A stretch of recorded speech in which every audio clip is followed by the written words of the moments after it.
Russia যেন হঠাৎ করে গোটা বিশ্বের চোখ এড়িয়ে বিশাল কিছু একটা করতে যাচ্ছে, এমনটাই মনে করছে আন্তর্জাতিক নিরাপত্তা বিশ্লেষকরা। সাম্প্রতিক গোয়েন্দা রিপোর্টে উঠে এসেছে দক্ষিণ রাশিয়ার এক সামরিক পোর্টে নীরবে পরীক্ষা চালানো হচ্ছিল একটি সুপার এয়ারক্রাফট ক্যারিয়ার টাইপ যান, যার নাম অ্যাক্রোনোপ্লান। রিপোর্ট বলছে খবরটি প্রকাশ্যে আসার পর শুধু মধ্যপ্রাচ্যেই নয়, ন্যাটোভুক্ত দেশগুলো জরুরি বৈঠকে বসেছে।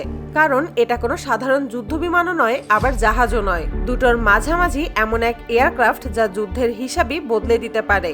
অ্যাক্রোনোপ্লান আসলে সোভিয়েত ইউনিয়নের সময়, বিশেষ করে 1960 ও 70 দশকে রাশিয়া এমন এক ধরনের যান তৈরি করেছিল যা সমুদ্রের খুব কাছ দিয়ে পানির মাত্র কয়েক মিটার উপরে উড়ে চলতে পারে, যা পানির খুব কাছ দিয়ে বাতাসে ভেসে চলে, ফলে এটি বেশি ভার বহন করতে পারে এবং জ্বালানি খরচ তুলনামূলক কম হয়।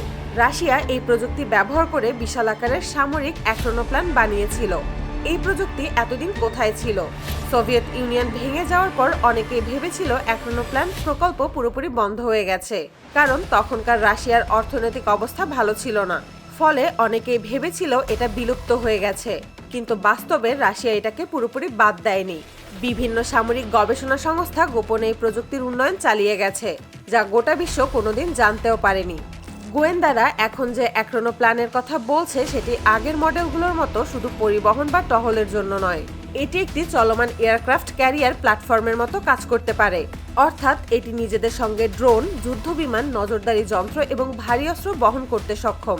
এর গতি প্রতি ঘন্টায় প্রায় 600 কিলোমিটার বেগে উঠতে পারে। প্রথমত, এটি প্রচলিত জাহাজ টাইপ এয়ারক্রাফট ক্যারিয়ারের তুলনায় অনেক দ্রুত।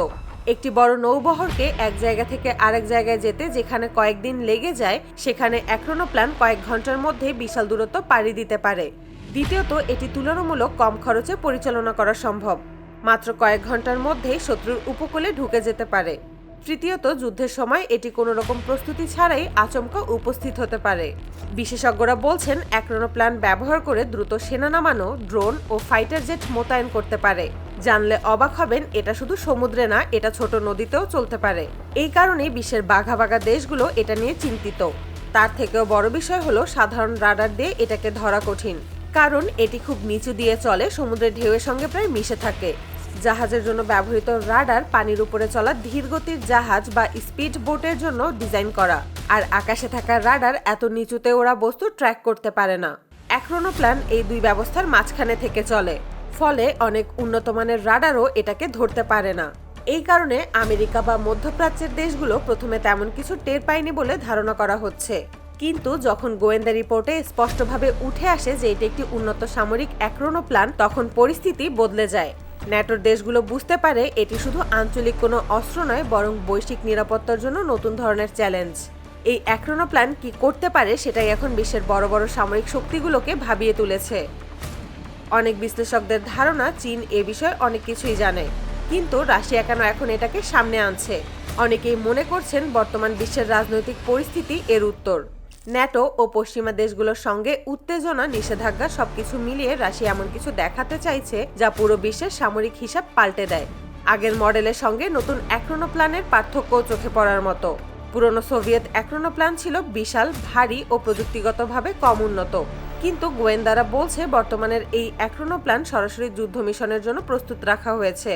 গোটা বিশ্ব এটা মানতে পারছে না বা সহজে বিশ্বাস করতে চাইছে না, কারণ অ্যাক্রোনোপ্লানের ব্যবহার গোটা বিশ্ব এর আগে কখনো দেখেনি। তাই অনেকেই বুঝতে পারছে না যে এটা ঠিক কতটা শক্তিশালী। এখন সময়ই বলে দেবে রাশিয়া এটা ঠিক কী কারণে বের করেছে এবং এটাকে কী কাজে ব্যবহার করা হবে।